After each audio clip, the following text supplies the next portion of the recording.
So I just got done watching the Kathy Engelbert press conference. And to me, this was just a simple act of damage control. I think that Kathy said a bunch of nothing. I think that Kathy wasted our time. But I do want to point out the fact that I don't understand how she is going to be able to rebuild a relationship with the players and Napheesa Collier, because apparently they're meeting next week, when she blatantly called her a liar on national television.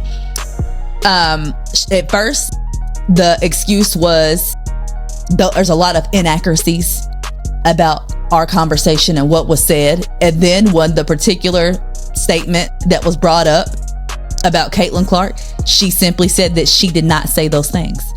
So we're going to see how this goes. She also made a point that she is not going to resign. We're going to see. I do think that we will see a lockout.